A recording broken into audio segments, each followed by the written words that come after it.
profetas! Bom dia! Muito bom dia para você que está em casa nos assistindo hoje. Bom dia, irmã Laís. Bom dia, irmã Beatriz. Bom dia, povo de Deus. Bom dia! Bom dia a você que está aí em casa. Bom dia a você também, futuro missionário da Escola de Profetas. Amém. Queremos te agradecer por estar assistindo esse vídeo e agradecer a você também que já aceitou o chamado de Deus. E quero te dizer uma coisa, para você que ainda não aceitou.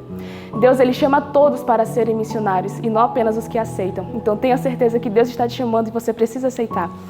E nesse momento eu convido a todos a fazer uma oração e a você que está em casa também a se ajoelhar para falarmos com o nosso Deus. Senhora. Querido e amado Pai Celestial, obrigada, Senhor, por mais um dia de vida. Obrigada, Pai, porque a sua misericórdia se renovou essa manhã e porque nós estamos aqui louvando e adorando o teu santo nome. Amém. Senhor Jesus, convidamos o Senhor e todos os seres celestiais para estar aqui conosco durante esse culto, nos ensinando e aprendendo mais um pouquinho de quem tu és. Pai, que as pessoas que estão aí em casa sejam tocadas pelo teu divino amor, que elas sejam agraciadas pelas tuas divinas bênçãos. Amém. Por favor, Senhor, é o que eu te peço e lhe agradeço. Em nome de Jesus. Amém. Amém.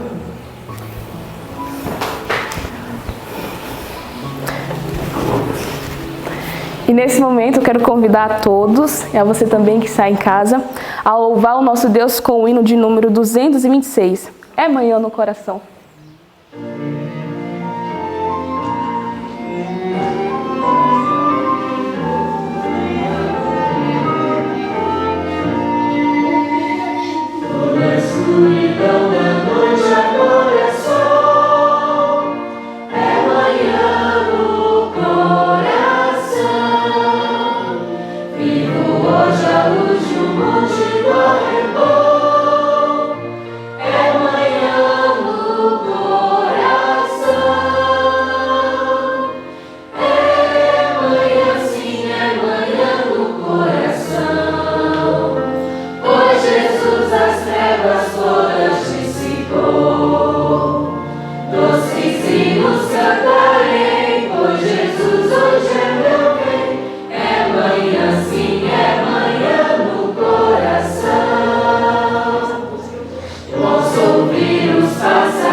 Amém. Sim, hoje é amanhã no coração, né? E é muito importante também, chegamos nessa parte aqui do nosso estudo, onde nós gravamos no coração as palavras do nosso Senhor, para não pecar contra Ele. Amém. E o versinho do dia está lá em Apocalipse 3, do 10 ao 13. E no 3 nós podemos falar ele, recitar ele. 1, 2, 3. Apocalipse 3, do 10 ao 13. Como guardastes a palavra da minha paciência, também eu te guardarei da hora da tentação, que há de vir sobre todo o mundo, para tentar os que habitam na terra. Eis que venho sem demora, guarda o que tens, para que ninguém tome a tua coroa.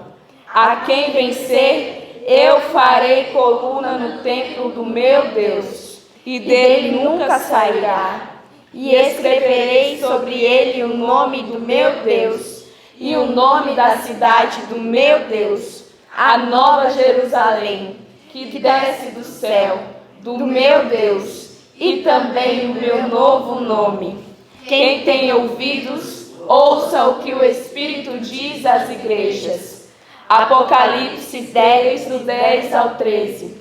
Apocalipse 3, do 10 ao 13.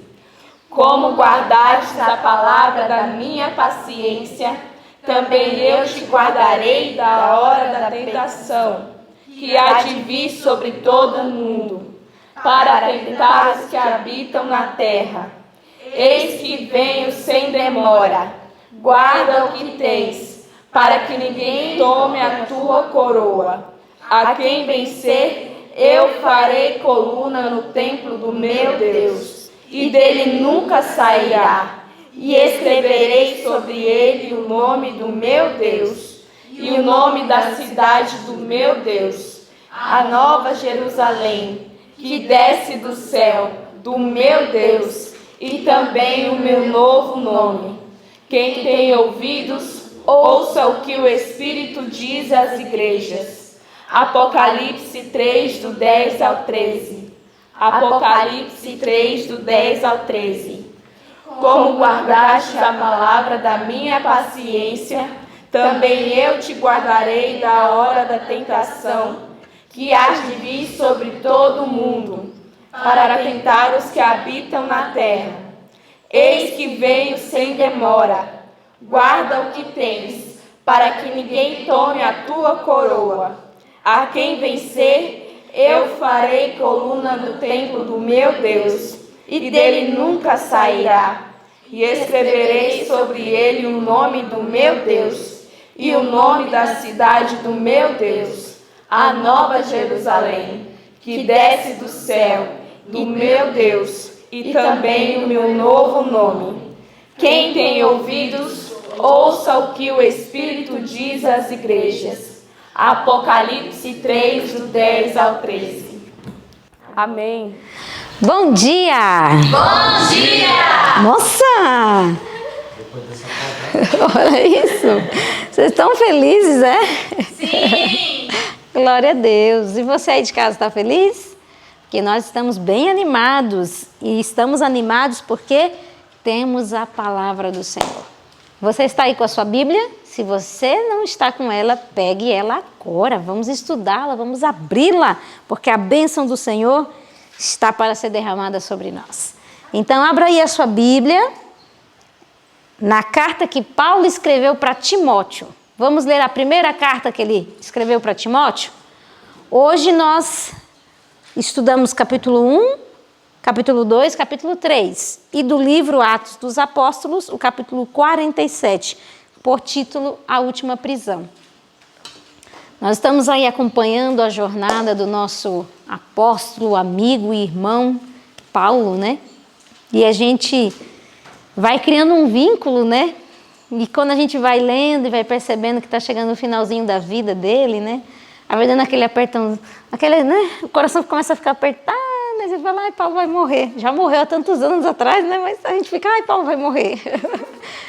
porque a gente se envolve, né, com a história. E aí a gente aprende muito e cria essa admiração, esse respeito pela vida do nosso irmão que testemunhou de Cristo enquanto esteve vivo. E aqui nós vamos falar da carta que ele direcionou a Timóteo, o futuro pastor da igreja. Ele tinha treinado Timóteo, tinha preparado Timóteo, Timóteo acompanhou ele em muitas de suas viagens.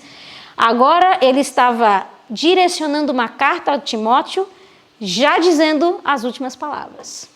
Olha aí, Timóteo, eu estou chegando no fim da minha carreira. Você tem que continuar. Você tem que pegar essa tocha na mão e ir avante. Então eu quero te escrever algumas coisas importantes que você vai precisar como pastor da igreja. Você vai precisar para o seu ministério essas instruções. Porque eu vivi bastante, Timóteo, eu sei o que você vai passar ao decorrer deste caminho e eu quero te ajudar. E aí a carta a Timóteo vem trazendo várias instruções.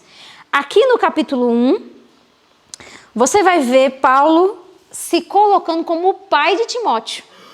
Olha que bonitinho, olha que legal. Aqui no verso 2 ele diz assim, ó, essa carta vai a Timóteo, verdadeiro filho na fé. Que lindo essa ligação, né? Só o céu pode nos ligar dessa maneira. E Paulo se coloca como pai, aquele que cuida de Timóteo. E aí ele vai dar algumas instruções aqui para Timóteo, onde aqui no verso 4, ele fala assim, olha Timóteo, você tem que cuidar para que as pessoas dentro da igreja não percam o foco. Como assim, Paulo? Do que você está querendo falar? Verso 4.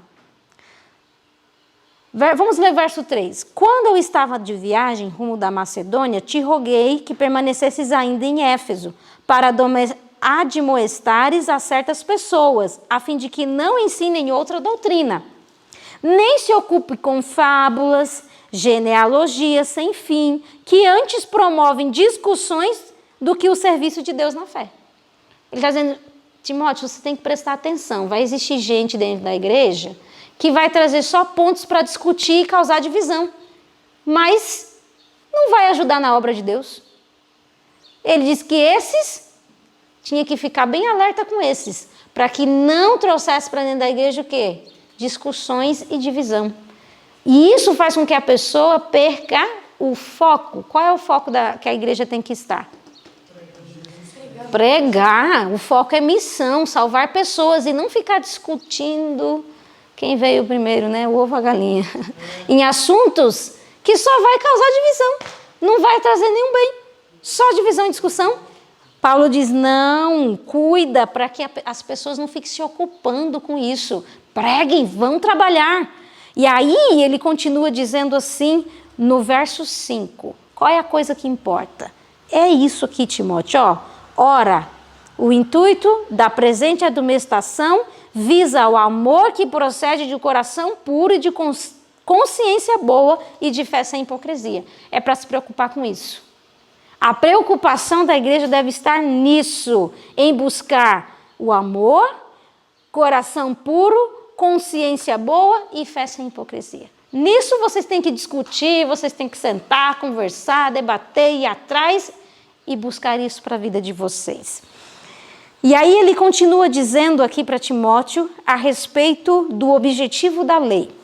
Olha que interessante, o verso 8 até o verso 11, ele vai falar sobre isso. Qual é o objetivo da lei? Sabemos, porém, que a lei é boa, se alguém se utiliza dela de modo legítimo. A lei é boa, se você sabe colocar ela no lugar dela. Se você tira a lei do lugar dela, você atrapalha o processo.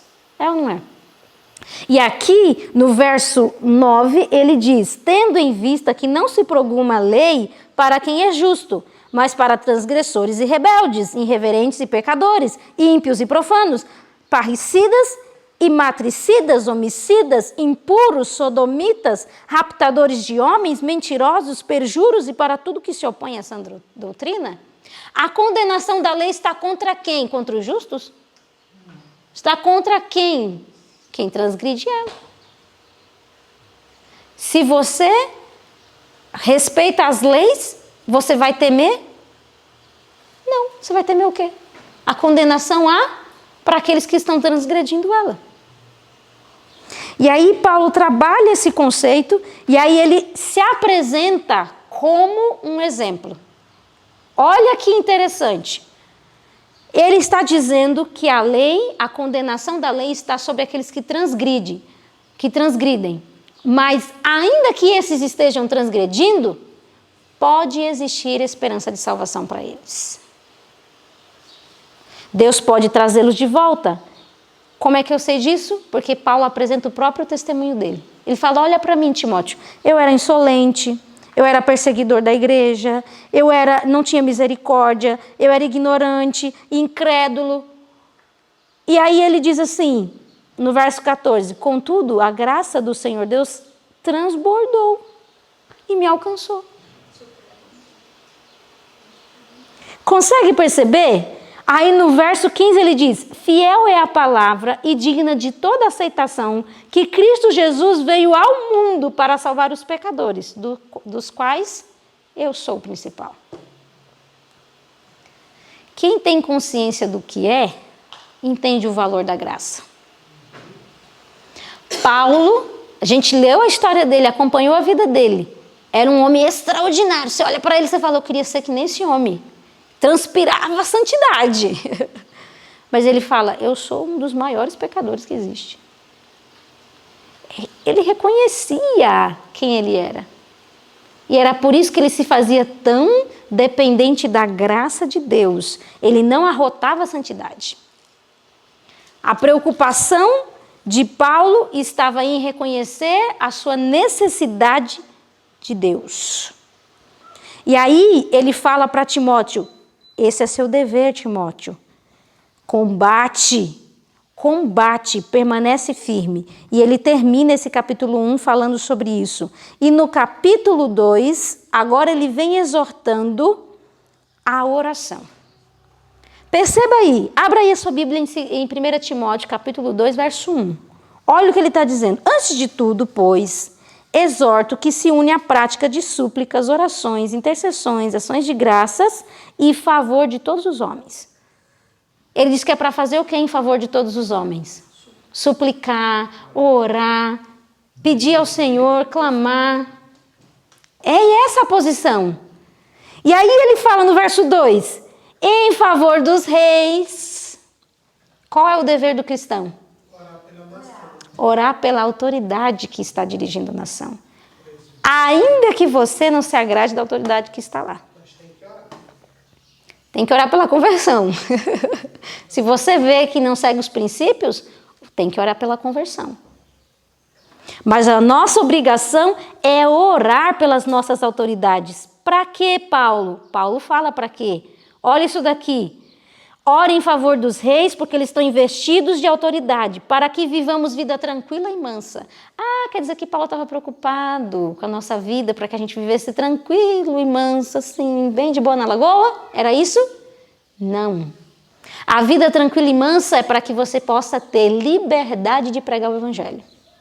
Você tem que orar pelo futuro da sua nação com esse propósito. Senhor, me dá a liberdade de ainda pregar o teu evangelho. Porque vocês sabem, né? Que acontecerá o quê? Essa liberdade será retirada de nós. Então, nós temos que orar para que isso se estenda um pouco mais, para que a gente pregue o evangelho do Senhor. E para isso nós temos que orar por aqueles que estão lá no poder. E aí, Paulo diz assim, por que você tem que orar? Porque o desejo de Deus é que todos os homens alcancem a salvação. Olha isso que está aqui no verso 4. Vou ler o verso 3. Isto é bom e aceitável diante de Deus, nosso Salvador, o qual deseja que todos os homens sejam salvos e cheguem ao pleno conhecimento da verdade. O que Deus quer para cada um de nós? O que Ele quer para a prostituta que está na rua? Para os drogados? Para os homossexuais? Ele quer salvação para todos, inclusive para mim e para você. Esse é o desejo de Deus. E nós temos que ser cooperadores de Deus. Ao orarmos, estamos cooperando com Deus nesse desejo que Ele tem. De quê? Salvar pessoas. Você quer ser amigo de Deus? Então você tem que ter os mesmos desejos que tem no coração de Deus. Salvar pessoas. E agora, Paulo aqui no capítulo 2 vem abrindo um assunto bem interessante. Ele vem falar sobre modéstia cristã. Ele vem falando para as mulheres, as que querem ser seguidoras de Cristo, precisa viver dentro de uma modéstia cristã. Qual é o padrão que Paulo apresenta? É extraordinário. O padrão que Paulo apresenta não é apenas um padrão de roupa. É um padrão de comportamento. Porque a gente não seduz apenas com uma saia curta, a gente seduz com o que também? Com o olhar, com a maneira de conversar. Há muitas maneiras de se seduzir. Você pode até estar com a saia debaixo do joelho, mas o comportamento não é modesto, não é de bom senso. Aí ele pega e fecha esse assunto dizendo, não, a modéstia tem que vir no comportamento e também no exterior. Aí ele fala, porque o exterior tem que refletir do que está acontecendo dentro de você. É ou não é? Sim, tem que haver pureza nos pensamentos e nas intenções para que haja pureza também na maneira de se vestir.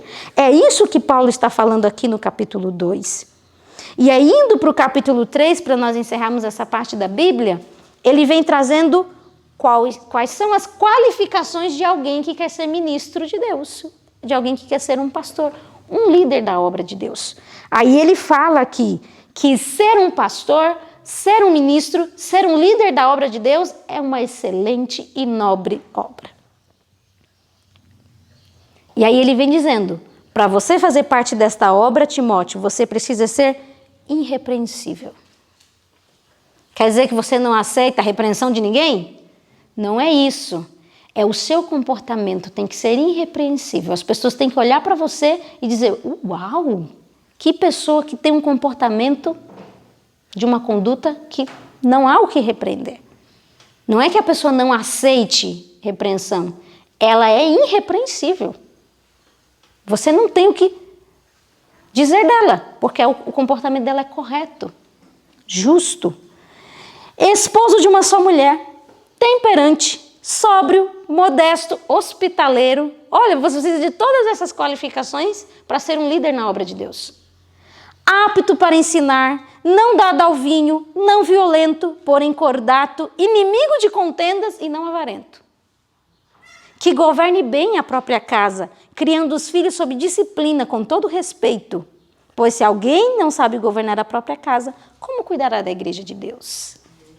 Ele estava falando isso para Timóteo. Você quer ser um líder da obra do Senhor, Timóteo? Você precisa possuir essas qualificações. Você precisa correr atrás disso na sua vida. E aí ele traz orientações para os diáconos. Olha que interessante, nós temos diáconos na nossa igreja, né? Você aí que está me ouvindo é um diácono. Olha as orientações que Deus tem para você no versinho 8. Semelhante quanto a diáconos, é necessário que sejam respeitáveis, de uma só palavra, não inclinados a muito vinho, não cobiçosos de sórdida ganância, conservando o ministério da fé com a consciência limpa. E as mulheres, você tem orientação para as mulheres, Paulo? Sim, Timóteo, eu tenho. Verso 11. Da mesma sorte, quanto a mulheres, é necessário que sejam elas respeitáveis, não maldizentes, temperantes e fiéis em tudo. Glória a Deus. Você quer ser essa mulher? Eu quero ser essa mulher. Eu quero lutar para ter essas características na minha vida. E só o Espírito de Deus pode produzir isso. Só quando a gente se entrega a Deus é que essas qualificações podem apresentar-se na nossa história. E Deus pode fazer isso. E quando Paulo escreveu essa carta a Timóteo, Paulo estava preso. Mas mesmo preso, Paulo tinha boas palavras para dar a Timóteo e animar o coração dele. E aqui, no capítulo 47, vem falando da última prisão de Paulo. Ele já havia ficado um bom tempo preso lá em Roma, numa prisão domiciliar, e lá ele pregou muito o evangelho do Senhor. Foi liberto e ele aproveitou esse tempo e saiu fazendo o quê? Fortalecendo as igrejas que tinham sido levantadas. Você achou que ele ia descansar? Não. Paulo foi fortalecer as igrejas e ele trabalhou tanto, um velhinho doente, e diz que quanto mais Paulo estava doente, mais ele dava dele, mais ele se esforçava, mais ele corria atrás, porque ele sabia que a vida dele estava chegando no fim. O que você faz quando você percebe que as suas forças estão se acabando? As forças de Paulo estavam se acabando, eu falo de maneira física. Mas agora é que ele trabalhava. E isso não deixou de ser percebido pelos judeus que perseguiam Paulo a vida dele inteira. A gente acompanha a história de Paulo, ele foi perseguido em todos os lugares por esses judeus. E mais uma vez agora Paulo estava sendo perseguido pelos judeus. Com que acusação agora? Qual foi a coisa que eles inventaram para que Paulo fosse preso novamente? Que Paulo tinha sido aquele que havia tocado fogo em Roma. O interessante é que o livro diz que nem mesmo os acusadores criam que Paulo havia feito esse crime.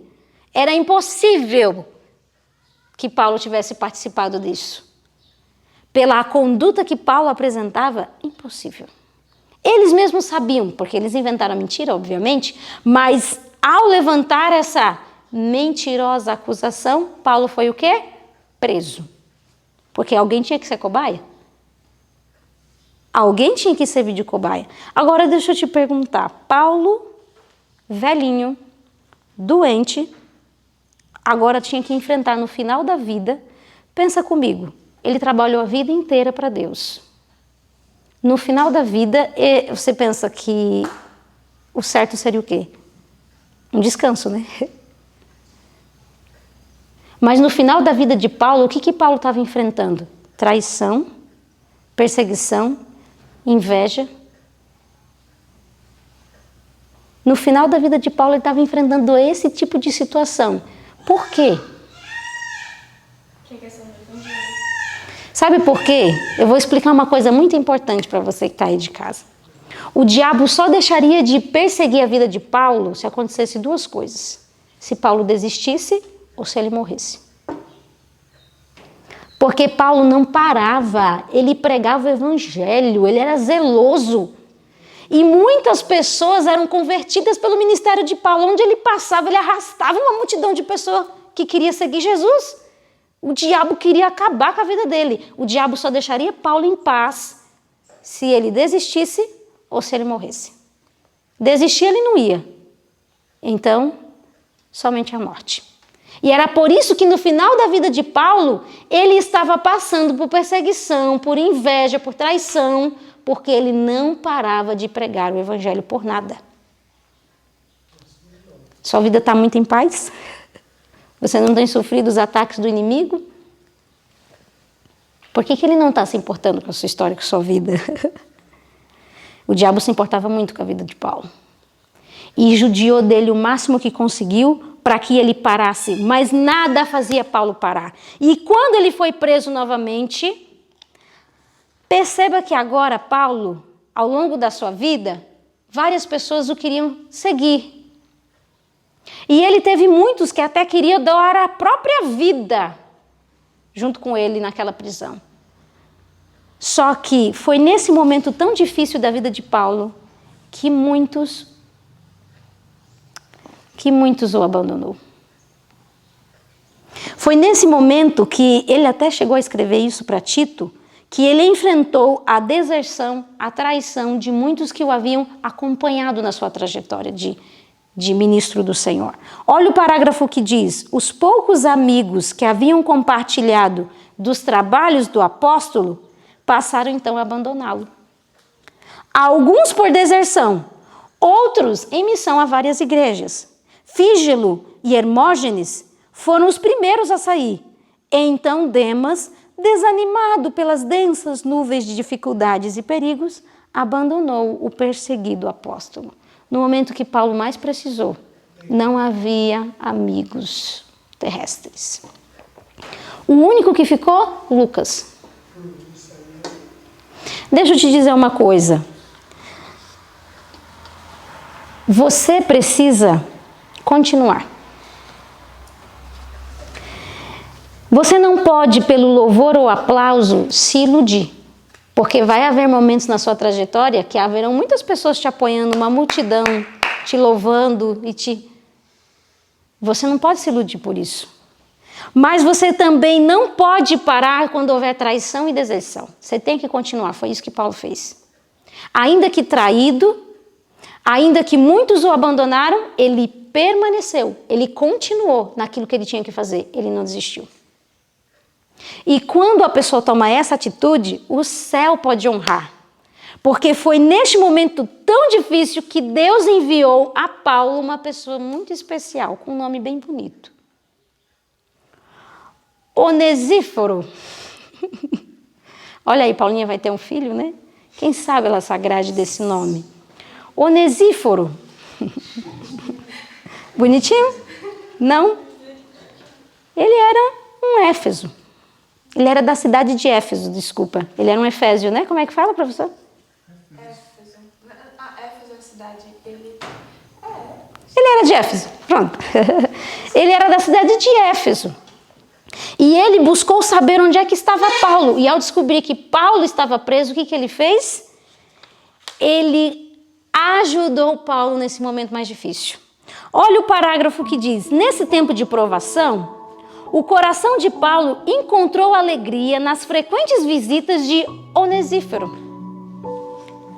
Esse efésio de coração amorável fez tudo o que estava em seu poder para aliviar o fardo que representava ao apóstolo a prisão. Seu amado mestre estava em cadeias por amor à verdade, ao passo que ele estava livre e não se poupava nenhum esforço para tornar mais amena a vida de Paulo. Quer que eu te diga uma coisa? Paulo passou uma vida inteira apresentando Cristo para as pessoas. No momento que ele mais precisou, Cristo se apresentou para ele, através da vida deste homem.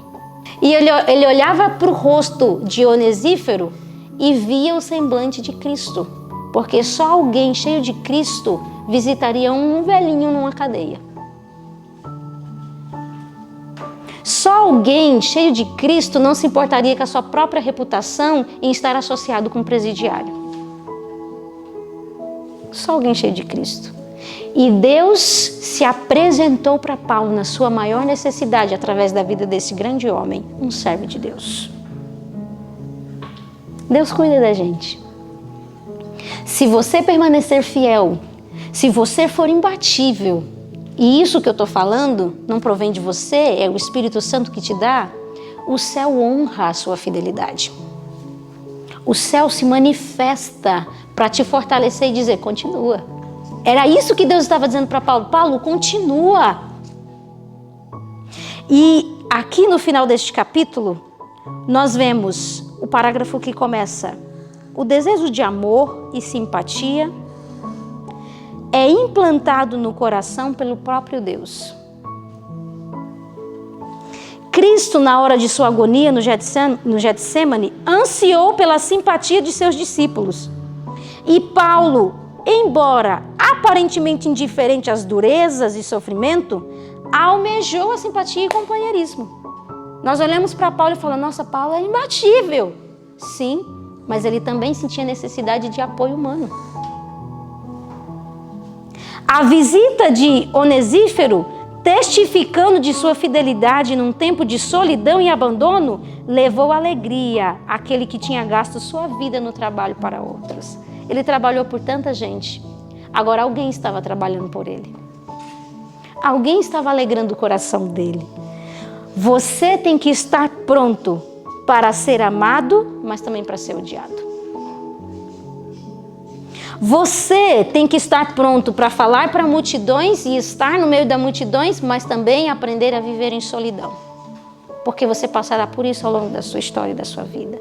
E se você é um cristão, se você é um seguidor de Cristo, eu quero dizer para você que você se tornará o objeto de ódio mundial. As pessoas te odiarão. E isso eu não estou falando porque eu sou adivinho. Está na Bíblia. O Senhor Jesus disse que nós seríamos odiados de todos. Você sabe o que é você sentir isso? Que as pessoas te odeiam. E te odeiam pelo quê? Porque você vive o certo. Essa é a razão delas. Te odeiam porque você vive o certo. você será odiado de todas as nações. E nesse momento de prova e dificuldade que passaremos, onde seremos abandonados, onde muitos desertarão, onde nós sentiremos o peso da solidão, Deus será o teu auxílio. Você tem que crer nisso. Essa é a lição de hoje e isso que ficou no meu coração. Que o Senhor Deus te abençoe. Que você confie nele, entregue a sua vida a ele e o mais ele fará. Amém. Vamos orar?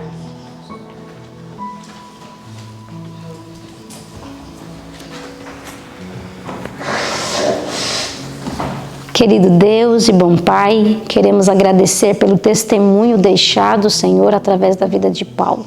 Testemunho que nos anima, nos fortalece a crer e a confiar no Senhor. Ajude, Senhor Deus, a cada um de nós. Ajude os nossos amigos que estão em casa e também a nós a sermos fiéis, a permanecermos firmes, ainda que sofremos, Senhor Deus, venhamos sofrer traição, deserção, até daqueles que mais amamos, que o Senhor nos fortaleça, para que nós também não sejamos aqueles que vão desertar. Senhor, que essa lição de hoje fique no nosso coração, no nosso pensamento e nos prepara, Senhor Deus, para esse momento tão doloroso que vai ser quando formos odiados de todas as nações.